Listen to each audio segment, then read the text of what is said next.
साम्राज्य भाग 11. मुखवट्याच्या मागचा चेहरा. रात्रीचे 11 वाजले होते.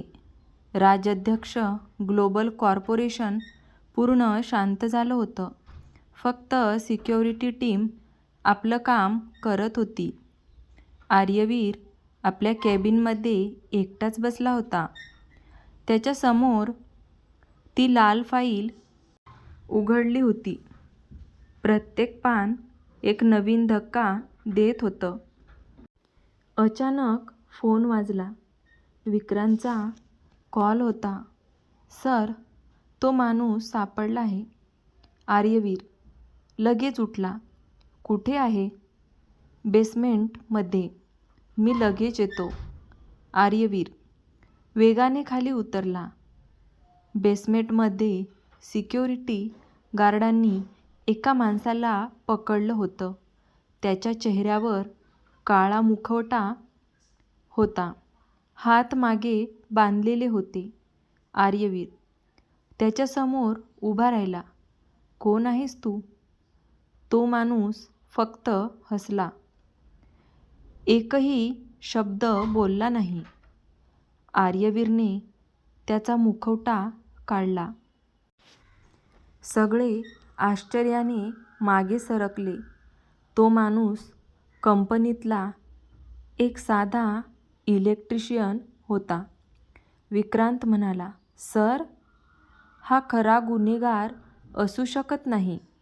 आर्यवीर त्याच्या डोळ्यात पाहत होता. तुला कोणी पाठवलं? तो पुन्हा हसला. मी काहीच सांगणार नाही.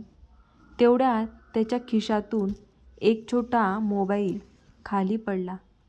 विक्रांतने तो मोबाईल उचलला.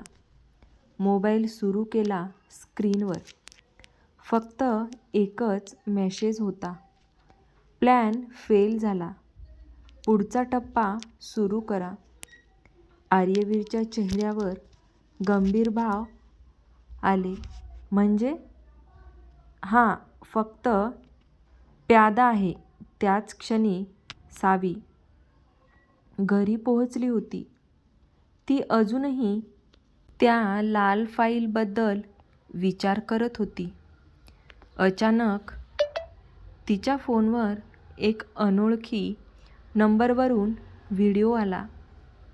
तिने व्हिडिओ सुरू केला. पहिल्याच सेकंदाला तिचा चेहरा फिकट पडला. कारण त्या व्हिडिओमध्ये तिची आई दिसत होती आणि तिच्या मागे 2 मुखवटा घातलेले माणसं उभी होती. पुढच्याच क्षणी स्क्रीनवर एक आवाज घुमला. सावी, जर आर्यवीरला मदत केलीस तर. पुढचा नंबर तुझ्या आईचा असेल. सावीच्या हातातून फोन खाली पडला. तिच्या डोळ्यात अश्रू आले. एका बाजूला आईचा जीव आणि दुसऱ्या बाजूला सत्याची लढाई. आता सावी काय निर्णय घेणार? साम्राज्य भाग 12.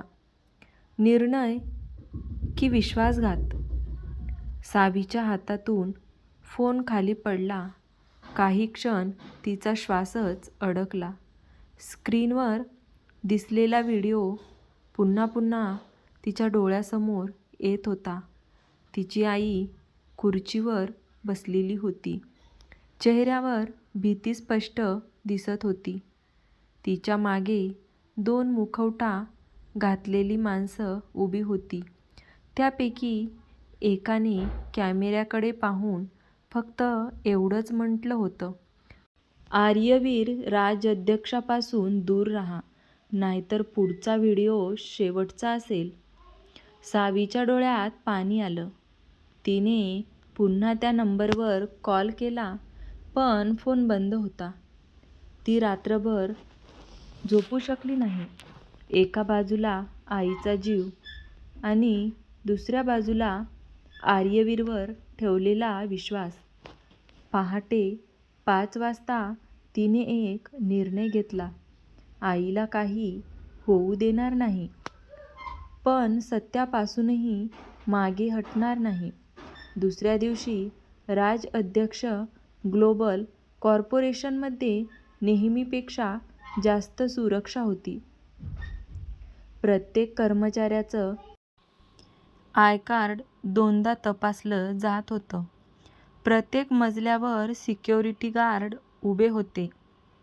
कारण काल रात्री पकडलेला माणूस फक्त एक प्यादा निघाला होता. आर्यवीर आपल्या केबिनमध्ये उभा होता. त्याच्या हातातला तो मोबाईल होता. स्क्रीनवर अजूनही तोच मेसेज दिसत होता. प्लॅन फेल झाला. आता पुढचा टप्पा सुरू करा. आर्यवीरला अजून काहीच समजता कामा नये. त्याच्यापर्यंत पोहोचण्याचा सर्वात सोपा मार्ग सावी आहे. हे वाक्य पुन्हा वाचताना आर्यवीरच्या कपाळावर आठ्या पडल्या. तो हळू आवाजात म्हणाला, म्हणजे त्याचं पुढचं लक्ष सावी आहे.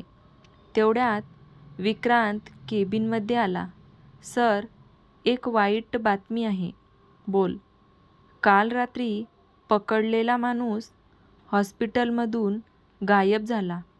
आर्यवीरने आश्चर्याने विचारलं. गायब? हो सर. CCTVमध्ये फक्त 5 सेकंद स्क्रीन बंद झाली आणि तो गायब झाला.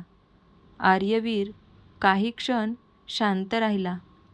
मग त्याने टेबलावर मूठ आपटली. हे लोक प्रत्येक वेळी एक पाऊल पुढे कसे असतात? त्याच वेळी सावी ऑफिसमध्ये पोहोचली.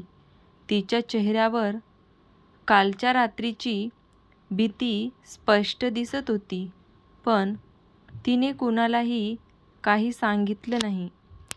ती आपल्या टेबलावर बसली. संगणक सुरू केला. स्क्रीन ऑन होताच एक नवीन ईमेल आला. तिने ईमेल उघडला. आत फक्त एक फोटो होता. तो फोटो पाहून तिच्या अंगावर काटा आला. फोटोमध्ये ती आणि आर्यवीर कॉरिडॉरमध्ये बोलत असताना दिसत होते. म्हणजे कोणीतरी त्यांच्यावर सतत नजर ठेवून होतं. फोटोखाली एक ओळ लिहिलेली होती, तुम्ही दोघे जितके जवळ याल तितकं कोणीतरी तुमच्यापासून कायमचं दूर जाईल. सावीने लगेच ईमेल डिलीट करण्याचा प्रयत्न केला, पण स्क्रीन फ्रीज झाली आणि अचानक संपूर्ण ऑफिसमधील सर्व संगणकावर तोच फोटो दिसू लागला.